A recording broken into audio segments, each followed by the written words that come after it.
everybody. Welcome to another episode of From My Mother's Basement, with a show that celebrates being a geek. I'm You Jason. just had to do it. Of course, come on. I may be a geek, but I still am a football fan. Did you see? By the way, hi, I'm Michael. Did you see the Twitter bet between Chris Evans and oh god, the guy who played Star-Lord, Chris Pratt? Yeah. It's actually a pretty cool bet. I think it's an awesome bet. Now, usually with every Super Bowl, the mayors of the corresponding teams always have some sort of bet. I haven't heard of that one this year, but this one just trumps everything. So basically, Chris Evans, AKA Captain America, AKA Johnny Storm. Yeah. Do we really have to put top in the Johnny Storm now? Considering that's being retconned as Johnny Storm. He was decent as Johnny Storm, but that's kind of being retconned.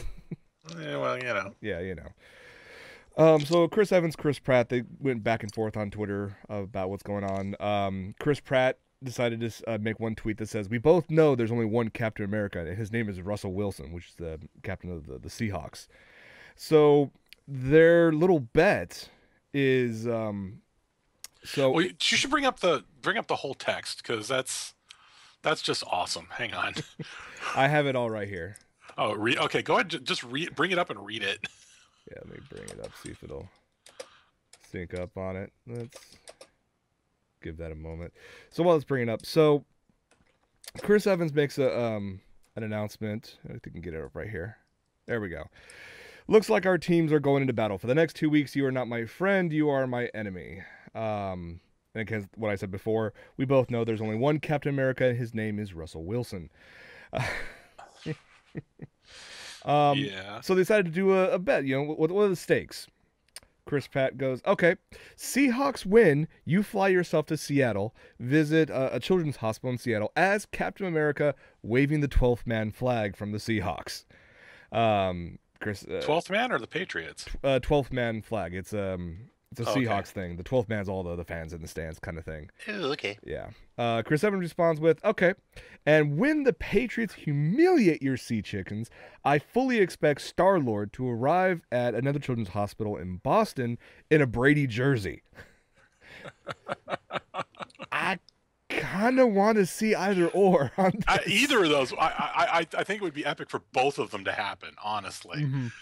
But that's cool though. And it just wow. Yeah.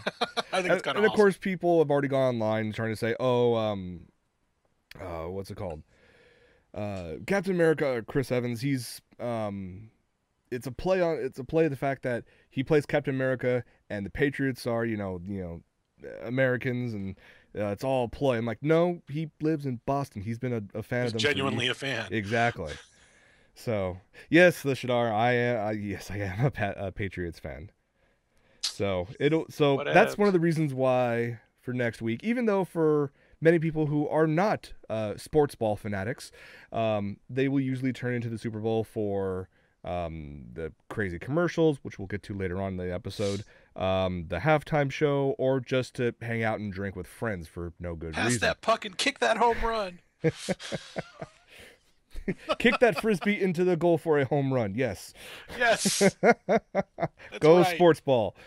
But yes, because of that, we will not have an episode next Sunday. To compensate for that, we will be having an episode the Saturday before. So this upcoming Saturday at 7 p.m. Pacific, we will host our weekly episode just a day earlier.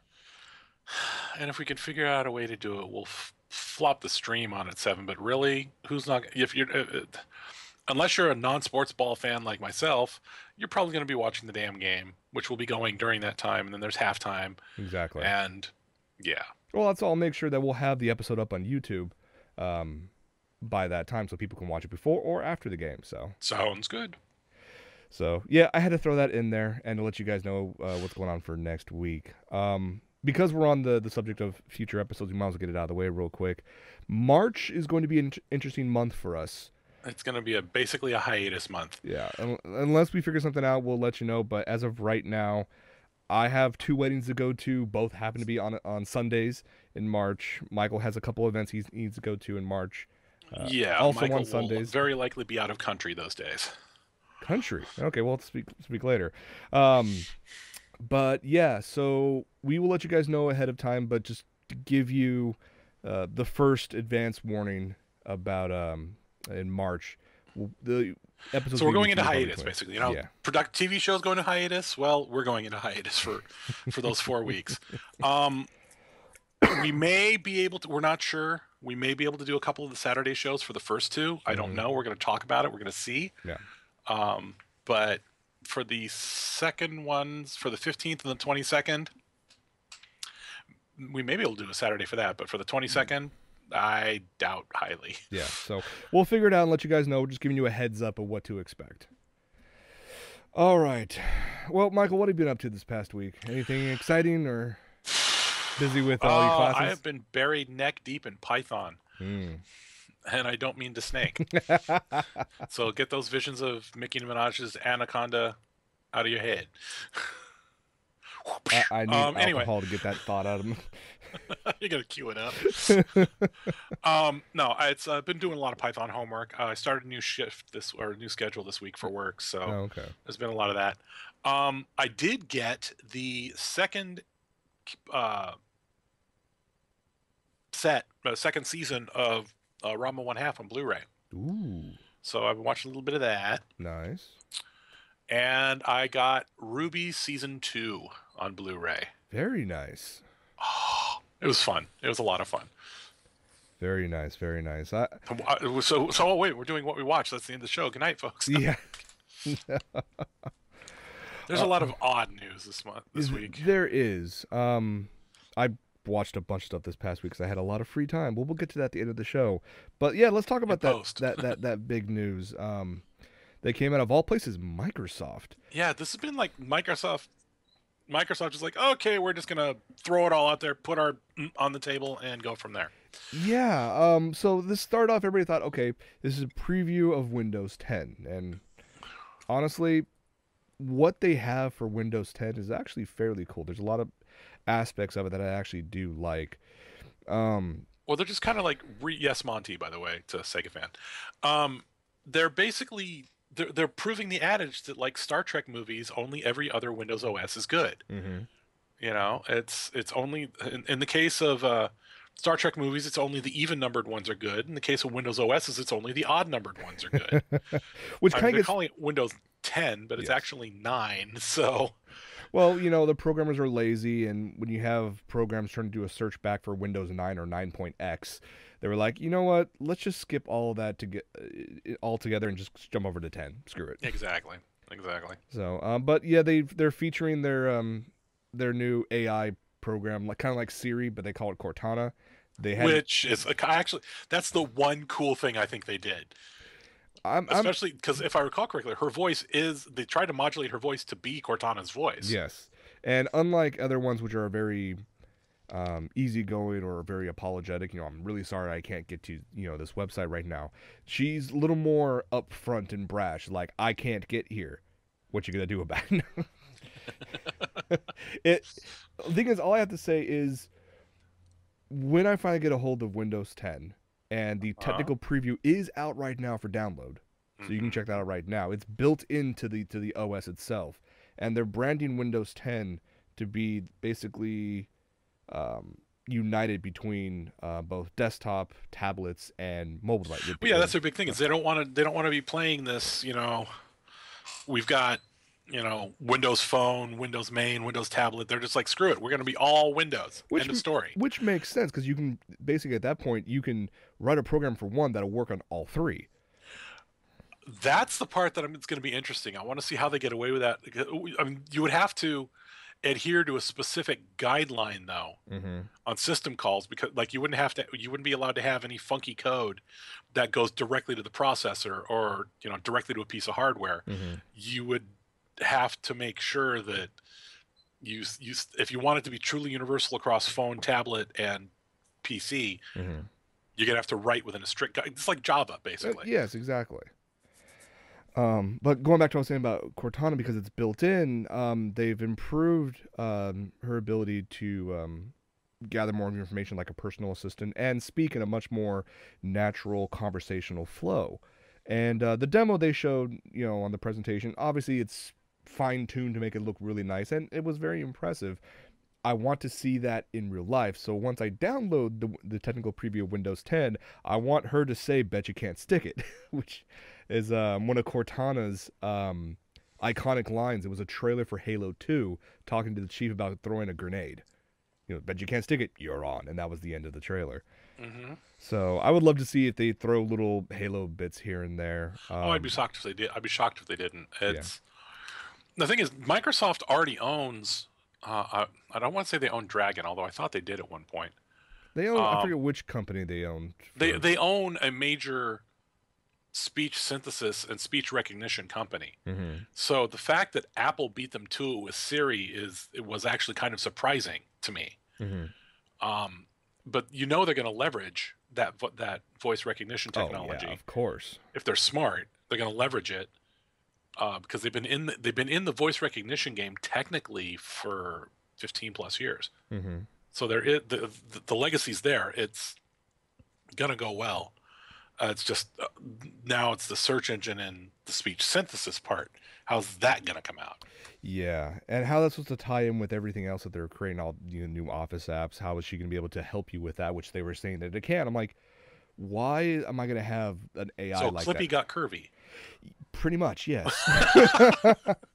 Their other thing was Project Spartan, which is basically, they're not claiming it's Internet Explorer, but it's a brand new browser built from the ground up. But we all know it's basically the next iteration of Internet Explorer. Why don't they just get off their butts and call it Windows Halo? You Project Spartan. It's Windows Halo. Yeah. It's like, is your search bar going to be the Chupa thingy? God, that'd be great. What do you want to do today, dirtbag? Dude, if I could turn it around and have Sarge be my personal assistant, that'd be hilarious. But yeah, like in the URL, they're trying to act like the notifications bar for Siri. So in your URL bar, it shows directions to local restaurants, what the weather's like, and whatnot. And I'm thinking, this could be cool, but how much processing power is this taking up? And this is gonna be at the point where you need like a 6 or 8 core PC in order to maximize the efficiency of everything. Well, and that's just and that's just not logical progression. Mm-hmm. I mean, you can't get a single core unit anymore, and it's getting to the point where it was just a matter of time before OSs become multi-core dependent. Yeah. And this has got to be an indication of that, for the sole fact that these little bits here and there that make things look really cool, that has to be something has a dedicated core for just something like that. Oh yeah, it would just make sense. Well, yeah, basically isolate one of the cores to focus on just that. Mm-hmm. Or if you've got a quad core, isolate 2 of them. But I will say that with all the features they have coming out for Windows 10, it actually looks fairly nice. I'm very happy they're somewhat mimicking Apple in regards to how much this is going to cost. Yeah, but only if you were foolish enough to get Windows 8. I mean, unfortunate enough to get Windows 8. Well, yes and no. They said for the first year that this comes, when it officially comes out, everybody with Windows Phone 8.1, Windows 8, and Windows 7 will get a free upgrade to Windows 10. No more. They didn't announce like an enterprise or. When did they throw Windows 7 into that mix? This was during the presentation. Wow. They didn't announce like an enterprise model or an ultimate model. It's just Windows 10. So rather than all these different versions, basically you have this free upgrade. You have Windows 10, whether you're corporate or personal, you just have the same platform and you go. I actually kind of appreciate and like that. I like the idea, but are they going to do it like Mac, where you have to go to the App Store to get the upgrade? I wouldn't be surprised if they go down that path. Well, there is no Windows App Store right now. I mean, there is on the phones, but... We'll have to see what happens. They had to add something to it. I mean, everything that Microsoft was showing regarding Windows 10 just seems more and more heading towards like the Apple way, have the entire ecosystem controlled. And from business standpoint, that makes perfect sense. I understand. Well, it's a smart thing to do business-wise, and it's, the more things go, it's going to start homogenizing to an extent anyway. Right. There was a couple other things they announced. They tried to copy like the one more thing kind of bit. One was this, and this is called developer. No, they can't do that anymore. This one is called the Surface Hub. It's tailored for Windows 10. It includes the screen itself. It's an all-in-one system. The one they were showcasing was their flagship device, which is an 84-inch 4K. I was going to ask, display. how big is this touchscreen? Yeah, 84 inches. And it's a touchscreen, right? Yes, multi-touch and pen input. There's also a 55-inch model if that's a little too extravagant for you. That could actually be. What's the res? I said 4K. Oh yeah, 4K. 4K res. Aside from the screen, it has all the PC parts built into it. Dual cameras, microphones. They're claiming additional advanced sensors. I have no idea what that's about. Great. But Microsoft is watching you fap. So I wouldn't see this in like your house per se, but this is definitely something for like a corporate business room or something like that. Well, I don't know. I mean, depending on how much smart TVs these days are getting cheaper and cheaper. This is true. Yeah. I mean, I could see that thing being, well, what's an 80-inch TV going for now? About $3,000. I would say less than that. Considering you can get 80-inch 4K. 80-inch 4Ks have got to be at least $3,000, if not more. So you're figuring around $3,000. And then you figure for the computer hardware and the OS, that's going to add another. So I would be shocked if this thing came out at more than 4.5K. And to me, that's being like really high. I think that would be really high if they did. I honestly would not be surprised if it's closer to 3.5 to 4. Right, take a little hit on the hardware because they're going to make their money off the licensing. Exactly. That's the Microsoft way anymore. Oh, and that ties kind of back into the whole free upgrade. But there's an asterisk on that saying it's a free upgrade for the first year, so they're not completely abandoning their pricing model, but. Well, and then that becomes there gets an interesting question. Is that's why I was asking? Are they going to give me free upgrade on a CD? Because technically, I got my Windows or not my Windows, my Office 2003 I got free because I happened to catch. Hey, we're doing this promo. Sign me up. I did the same thing for Windows 7. I went to a presentation in a movie theater and I walked out with a bag that hey, look, free copy of Windows 7 Ultimate. Done. Okay, cool. Yeah, I'm so jealous that you got Ultimate. But. I want to see where they go with this. It's got potential. But as cool as this is, don't get me wrong. I would love to have one of those, right here. Imagine the way you can tweak that to use that in like an everyday, Well, that, and I mean, I'm looking at it this way. If they do multi-touch and pen, that's the kicker for me. Yeah. And pen. They have this built-in feature, this OneNote feature. If you remove one of the pens from the sides of the screen, it automatically loads the app on both yours and anybody else remotely who's connected via the conference, and then you can draw and do whatever you need to do. Oh, how long till Citrix takes advantage of that? Yeah, I would say less than 6 months. But if they're smart, they'll do it quick. But I'm thinking like for artists. Oh God, yeah.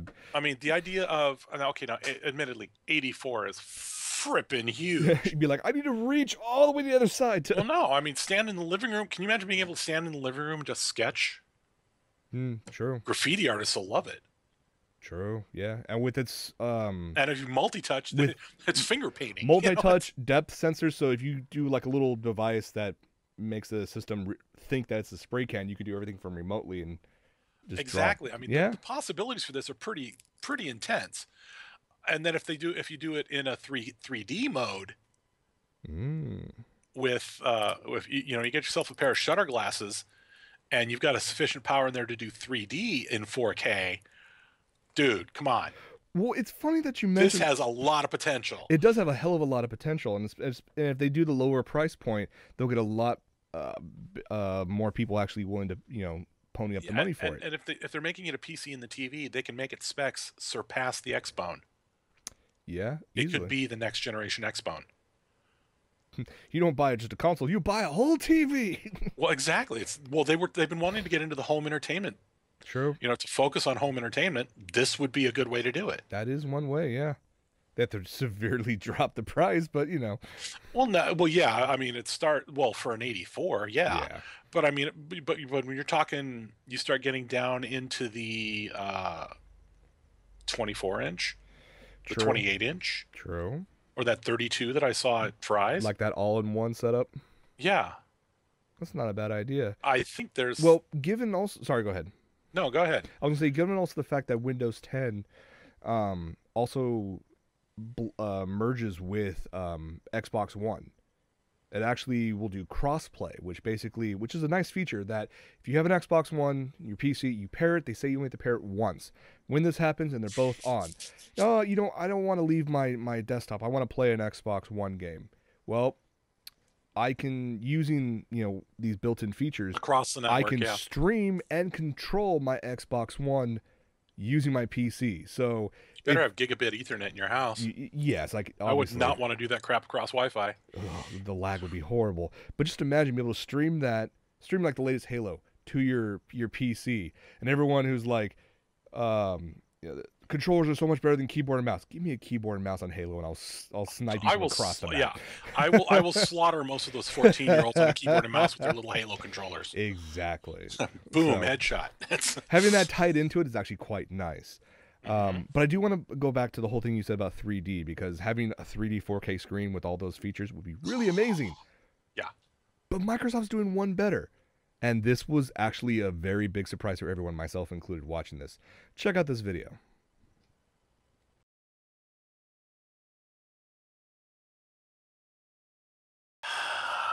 If that resolution is nearly even remotely as clean as that pre-rendered stuff, there's a lot of potential here. Quite. This thing came out of left field. This is what Google Glass should have been. Yes, I completely agree with you. I was watching the live stream of this, and the chat that I was in, everyone was just like, what's Google's next move? Because this thing kind of blows out everything that Glass was hoping that they would do. Did they give any specs on it? So they were pretty light on the specs, but they made a couple announcements on it. One, it's an all-in-one system. It's standalone. You don't need to connect it via Wi-Fi or Bluetooth or whatnot to use a program, to use it. Now, granted, if you want to use Skype or go online and want to have a Wi-Fi connection, an interface tool. But yeah, you don't need to pair it with the computer. Okay. So the other thing is, they're actually using the next gen Intel chip that hasn't even been announced yet. Or next gen Intel x86 chip, or Atom chip. The next, okay. Yeah. So the next tablet chip. It's a multi-core Atom chip. It has 3 in it. It basically has one for CPU, the GPU, and then a third processor, which are calling the HPU, the holographic processing unit. They want to give us any more information other than that. That's probably their 3D. That's handling all the spatial 3D coordination. Aspects. Exactly. There's the speakers that are built into it handle spatial surround sound, so you can hear stuff behind you and the side, in front of you, and whatnot. This thing isn't. It's not Google Glass, where it's not sexy pretty, but it's actually looks a lot better than a lot of the VR helmets that have been shown over the years. They have. It's not Oculus VR, which basically controls your entire field of view. This thing. It's ARG. Yeah, exactly. There's a bunch of cameras built into it in the front. You can kind of see it in the screen right on the top of it. But this thing is quite impressive. What was great about it that they showed during the presentation, they actually brought someone on with the device on, and they were creating a 3D model, like a quadricopter. Okay. And they brought another camera out that was fitted with all the same sensors and whatnot, so you can see in real time what she was doing, and in a 3D virtual space. What was the res? They didn't state the res. I mean, how did it look? It looked amazing. And granted, yes, this is all demo, so they've already polished this, right, a hell of a lot. But it is so accurate from what they showed that it's not like, you have, just a short field of vision, or it seems like there's just a screen right in front of you. No, there's so much depth to it. A lot of people who did who had hands-on experiences with it, like Engadget and Verge and whatnot. They were like, at least for the Minecraft stuff, you sit there and you see the table in front of you. You launch it, and the castle builds up in front of you. And as you know, those slight head movements that you normally do in everyday conversation or just sitting there, it compensates for all of that. Takes all of that, so it's not like it's so just. It's got a better than 30 frame per second frame rate. It has to be. I'm guessing 48 at or least 60. 60. So, but it takes all of that on, and yeah. Okay. Now here's the kicker question: how much? They didn't specify. Did they ballpark? Nope. They didn't even hint that it would be in everybody's home? Nope. They basically said they've been working on this for over 5 years, and they were really hush-hush about it. Yeah, especially because the lab for this was actually just below their public visitor center. Yeah. Wow. Yeah, so Microsoft actually has decent skunk works. Based on what Sega fans saying in the chat room about what is thy bidding, master, what comes to mind is Krieger's creation in Archer. Yes. How long before these people have their virtual waifu? Oh, so you good. You know it's gonna go there. And I'm all for this. All for this. Just one of those in the years to come. Not only is Microsoft watching you, Fap. Microsoft is helping you, Fap. As far as like a release, they only stated within the quote unquote Windows 10 time frame. So what? Which is a 5-year. Yeah. Most of their OSs are typically their OSs are 5-year life cycle. Mm-hmm. XP was an aberration. Yes, very much so. But I do like everything that they've shown so far. Mm-hmm. Now, granted, all these pictures are doctored and whatnot to have the ideal experience, but if this is even coming remotely close to what it can provide, I am all for this. Oh, yeah. I mean, well, you remember those Tony Stark glasses we saw last year? You know, this is a good logical progression on them. Mm-hmm. And the potential is really good. I do have to say, though, that with all these different demos that they had for the press to check out, the one that actually surprised me was actually the Skype one. And their thing was you went into a room, and this one is just an image showing how to fix a pipe. But for the demo, they actually had wires come out of a wall. And what they had to do was actually Skype a Microsoft engineer, and not only would they be able to see what the user's seeing, but then they can write in 3D like along the wall or something like that how to go ahead and test the wire, make sure it's not active, how to sync it, how to put everything together to a light Please switch. Don't Zort yourself on Microsoft property. But they can walk you through. Do not lick the ends. Oh my god. But to show all this, and I'm just like, they can actually take you step by step of how to, wire a light switch. Next thing you know, who knows? Maybe you can have one of these and you can have someone help you diagnose problems with your car. Or in the field, emergency medicine. Oh, yeah. All this. I mean, the potentials for this are mind-blowing, but I want to see it happen. Yeah. Yeah. I would say. And looking at that little bit right there where the kid came back and tie that stuff in with 3D printing, which is getting cheaper and cheaper. Which is what they did. During the demo they showed a person creating a quadrocopter in real time, and they 3D printed it. And then they 3D printed it and let it fly across the stage. Okay, that part surprises me. Yeah. So now tying in with like Minecraft and whatnot, could you imagine how video games could be played with this? Oh, yeah. It wouldn't be have to. I wasn't joking when I said 3D waifu. You know it's gonna go there. Your dating sim games will be so realistic. Final Fantasy 18 will be really interesting. Ooh. But yeah, I look at all this and it's. I don't know what the hell they'll call the Mikote at that version, but let's leave that for another conversation. Microsoft Neko Mimi. Oh man, but the fact that they were able to create something like this and keep it hidden for so long, that they were able to keep it secret for as long as they did, impresses the hell out of me. Mm-hmm. In an industry that is rife with leaks, Some deliberate, some not. Mm-hmm. So I mean, I keep on looking at all this, and I'm like, okay, well done, Microsoft. And at this point, how does Google respond, or how does Apple respond? Now, it wouldn't surprise me if both those companies had something going on in their skunk works already, but if Microsoft's been working on this for over 5 years, well, technically the idea has been around for 7. The guy that's in charge of this project is the person who's in charge of the project for the original Kinect. So he basically just took what he had for Kinect and took it to the next level. Took the next logical step. Well, I mean, Google Glass. The thing with Google Glass is,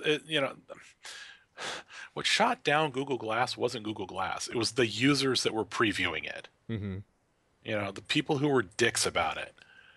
And I think this particular headset will be really cool. I want to see where it goes. I want to see how much it comes out. Because I'll be honest, I want one. I mean, I can imagine. Can you imagine doing an interface with, like, say, your 3D programs for, like, the stuff that I do, my 3D art? Mm-hmm. Being able to bring up the figures and pose, reach in and pose them, as opposed to having to wind little gears. Exactly. You start getting like the Tony Stark Jarvis vibe out of all of this. Yeah. Or the fact that you could take your 3D thing, manipulate it, and then go, okay, here, toss it over to the printer. The printer starts spitting it out. Mm-hmm. I want this. I want this some kind of bad. Now, the only downside to that, and hypothetically in the far future, when both of us get one of these things, is that we'll be too old to be able to do anything about it. We'll literally be sitting here with just, Kanye West kind of style glasses. Well, we'll be virtual avatars at that point. Yeah, at that point. It'll be from my mother's virtual basement. Yeah, I know. Better get that website now. Damn, it already has a triple X domain. No. So bad. Actually, I'm going to go look that shit up. Yeah. I don't have the money to get it, yeah. So yeah, impressive as all hell.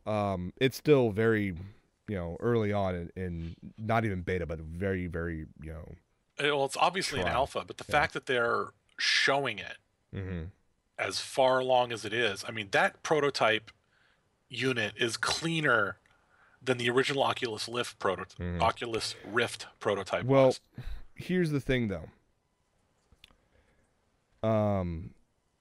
I want to see the finalized product actually look like this, because the demo products that they showed to the press and whatnot, nothing near as polished as this. But still, well, yeah, they probably got the prototypes, and at the rate circuits are getting smaller and smaller, you figure. I'm guessing. I'm willing to bet that those back corners of the batteries. Yeah. Because they're the orange bits you see on the sides, one's control volume, the other one's like mute. It has built-in microphones too. Right. But yeah, I keep on saying it over and over again, but this is actually very impressive. Yeah, it's been a long time since I've been able to say that Microsoft's impressed me, and this impresses me. Which you can turn this around with their new CEO. I'm going to mess up his name. Like I said, I had Natal or something like that. Right. Whose focus is more on mobile and. Well, can you imagine if somebody enables the ability to Bluetooth this to your smartphone? Oh, I'm sure it's going to happen, but the fact that they're also allowing it to be a standalone unit is impressive in its own right. Is it going to run Windows? If everything they're doing is running Windows. If I get a BSOD on this thing and I just see a Linux kernel pop up, I'm going to laugh my ass. Kernel panic. I want to see a kernel panic. Actually, what would really make me laugh is a guru meditation error. Oh, man. But what do you mean? This is what the Amiga became? Oh, no. So you look at all of this, and I'm just thinking, is Microsoft starting to try to act more like with the cool kids? Because they've always been. And this maybe. I mean, it may be. Microsoft may finally be pulling its head out of its ass. Mm-hmm. Now, the whole thing of there being only the Windows versions and no mention of Enterprise and whatnot, there's gonna be a separate OS. There's gonna be a Windows 10 server. That's gonna happen. Right. Or server 2017 or whatever the fuck it's gonna be. That's gonna happen. But as far as, you know, the no differentiate, the fact that they're not differentiating between home premium, ultimate, professional, that's good in my mind, because that's something they've been needing to do for a while, because that's an area Max had them beat forever. Yeah. You know, you don't see, I mean, there used to be Macintosh X server, but that was specifically for servers. But when it came to, you know, leopard, panther, tiger, lion, tigers, bears, oh my, it was all one OS, whether you were running a server or whether you were running a workstation, a MacBook Pro. There was none of this home premium, home ultimate, home, you know, none of that crap. It was one version, one ring to rule them all, as it were. And to see Microsoft moving to that model is, I think, an extremely smart thing. Keep your business stuff there, because that's your bread and butter. But well, they have to keep server. True. Server's going to be separate. But with the consumer model, simplify and streamline. And well, yeah, in the sense of versioning, anyway. So, yeah, Microsoft was very surprising. I'm very curious to see what's going to happen. Hopefully by Saturday I'll have the technical preview for Windows 10 downloaded, and I'll give you guys a... You just said tentacle preview.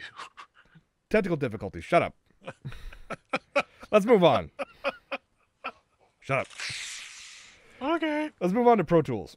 Which was a surprise. I mean, it's about time they did this, but... Yes. Well, everybody knows... If you don't know what Pro Tools is, it's by...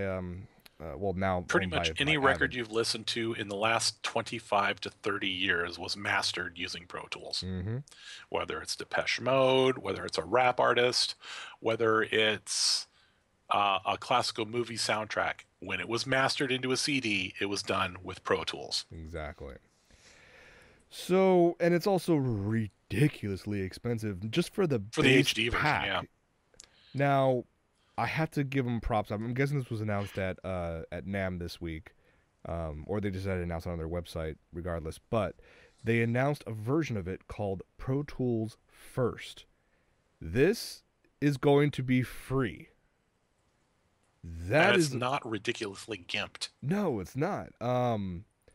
It includes a subset of the usual features. You're basically missing just extra tracks, score editing, and video playback. I mean, that's if you're just messing around with audio, you really don't need all of that. Well, the idea here is to get them young. Exactly. You hook them with a free version, and later on, when they actually have the money, they can buy the Well, when they have the money or they need the features. Yeah. They determine, well, okay, this is what I know how to use Pro Tools. I'm going to go with what I know. That's the reason so many people. There's a lot of programs that stick around only because that's what people. Oh, case in point, CorelDRAW. The only reason CorelDRAW lasted as long as it did, and yes, technically I know it's still out there, but what's its user base really? The only reason it lasted as long as it did before it got overrun by Photoshop and Illustrator was that it was what people knew. That's the only reason it lasted as long as it did. Pro Tools is going down the same path. They're basically saying if you hook them young, you give them a good quality thing to get them started. If it's what they know, it's what they're going to stick with more. Not to mention, it's also including 21 plugins right from the outset. 21 plugins. How many tracks is it? I mean, it's got to be left and right, obviously, but I mean, how many tracks total? I didn't catch that in the article. They didn't specify, that tracks. I'm guessing just two channel stereo. When's it coming out? Not just yet. You can go to their website and actually sign up to be notified, which I've already done. But yeah, it includes the 21 audio effect projects. The other thing is you can't save locally. You save it for free on their cloud. Now that being said, they're following the Autodesk path. You can the free version only allows you to keep up to three projects in the cloud for free. Now you can export finished tracks once you're done, but if you want it like a permanent offline copy or additional online space, you're gonna have to fork over cash for that. But even so, this is a very it's a very smart way to go for this. Well, I mean, they're basically doing what Autodesk was doing. The new current version of there's a AutoCAD There's also, oh God, what am I've got two of them. Hang on. There's, let me. And not to mention, this also kind of gets people more knowledgeable with the Avid company. With Avid and the interfaces. So Autodesk 123 Design, for example, is a 3D building program that's free. But and you pay for parts. You could pay for additional content if somebody's built something that you want to use. You can use it, and you store it in the cloud. There's another one called Photo something. Hang on, let me find it. That will let you, if you take multiple images of an item from different angles, feed it up to their cloud. It chews on it for a while, spits you back a high-res object with texture maps and bump maps. Really? And it works surprisingly well. So that's basically what this is. I mean, as far as the model they're using for what you can do with it. Okay. 123D Catch. That's the one with the pictures. Gotcha. Okay. But yeah, I look at this and like, this is very cool. It's spiffy. I don't know if I'm going to give up FL Studio for it, but it's spiffy. Very true. And I personally, if I'm using some audio editing software right now, it's either Adobe Audition or Audacity. And Audacity is free, so... Audacity is free, but Audacity... And this is where the difference is. There aren't a lot of Audacity plugins. No, there's not. And Audacity's single stereo track.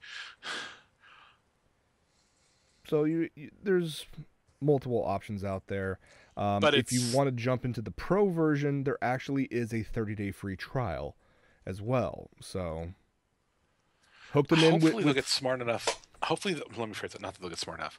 My hope is that one day they'll actually lower... I don't think they're ever going to lower Pro Tools HD, because that's their pro level CD engineering, capture, using recording studio software.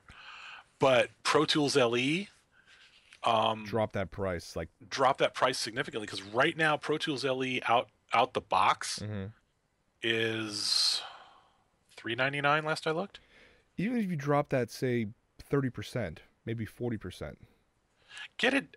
The magic number seems to be around 200. Get the 199 right there. Hit the 199 to 250 range, because FL Studio is around. Well, FL Studio Producer Edition is 199. There's a Signature Edition that gets you more stuff, gets you a grip ton of plugins. That's, I want to say, I think it's currently going for like 250 or 260. Okay. But just like with a lot of consoles, 200 seems to be that magic number. Or for handhelds, not so much consoles. Consoles, the magic number is 400. But for software, 200 seems to be the magic number. True. And for 200, a lot of people, myself included, would be very tempted, because that's all of a sudden like just on the cusp of, of affordability. Well, exactly. And it gets you prosumer level power. To prosumer to professional level power. So we'll have to see what happens. We live in an amazing time, my friend. That's all I can say. Very much so.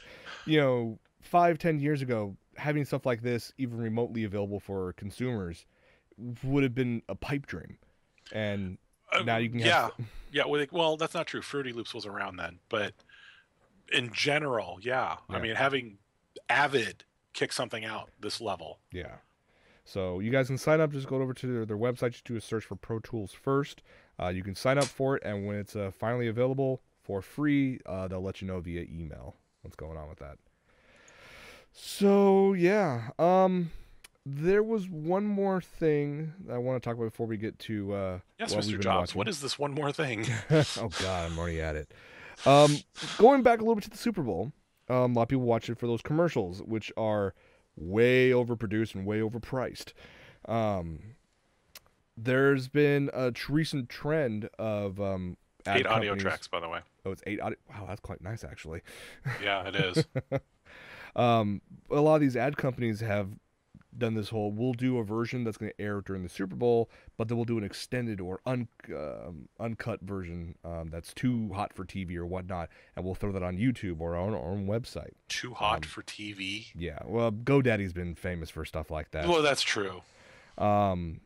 But it seems like a couple companies have decided to release their Super Bowl commercial online before the Super Bowl itself. And the one that's making its rounds right now that has received well over 3 million views, and I believe it's rightfully earned, is Bud Light. I hate Bud Light with a passion. I can't stand that piss water. But this commercial is freaking amazing. Well, let's just go in and show it.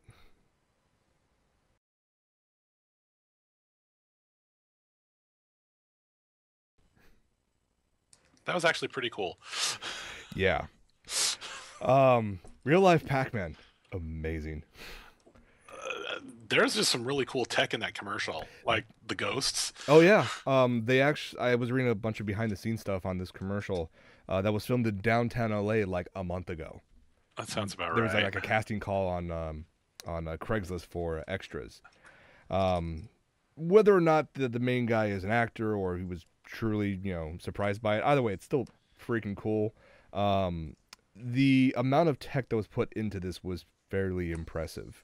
And the thing is, the guy behind the whole project said that this whole setup was designed to be mobile in the sense it could be packed up, go to another town, set up.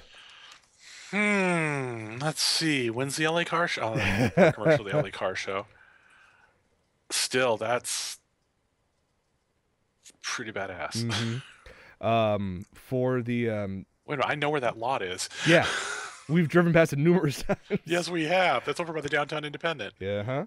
The ghosts, just the frames aside from the projectors for the lights and of course the LED lights for the colors. They were carried around by professional roller skaters. They'd hire them and fly them in so they can actually move around without incident. That's awesome. Yeah. It was filmed over 2 days. A lot of cool tech. But yeah, if they actually turn around and make this like, hey, show up to this certain location and play Pac-Man. Bring the shit to WonderCon. But WonderCon, yes, I would love to see that. Outside the ACC. Yeah, that would be bad. I would drive down for that. Regardless of like how many hours it would take just to get to there, I have no problem. The nostalgia factor and the coolness factor alone, I get to run around and be freaking Pac-Man. Yeah, really. I don't care about the beer. Just let me play the damn game. You want a beer? That's fine. I'm gonna drain it out in the parking lot. Yeah. But yeah, this I know there's gonna be some pretty crazy commercials like there is every year, but this one already, just the nostalgia factor alone, just like it was aimed at people our age. Mm-hmm. There's no ifs, ands, or buts about that. Yeah. So now, if only they would offer like a decent drink at the end, but Okay, I'll do your damn Pac-Man maze, but you better have some Di-Serrano at the end. Oh wow, we're almost at the full hour already. So I guess should we just jump on? There's not really a lot. Hang on, going back to the notes here. Yeah. They're for number 45. There really isn't a lot. So yeah. Yeah. Well, I guess let's jump to it. Michael, what have you been watching?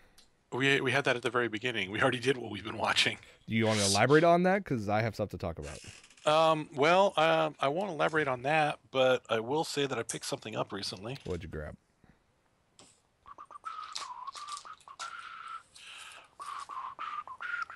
I see a box. Star Wars. Did you get the expansions? No, I just got the Edge of Empire starter set. And what happened is I got a really cool thing from work. Somebody had put me up for an award. And out of it, I got a $100 gift card for Amazon. So I bought Edge of Empire starter set. I bought Edge of Empire DM screen and Edge of Empire core rulebook. Wow. Jason, we need to play us some Edge of Empire, dude. Yes, we do. I kind of agree with you. That's actually fairly awesome. So yeah, that's what I did. I got that. Nice.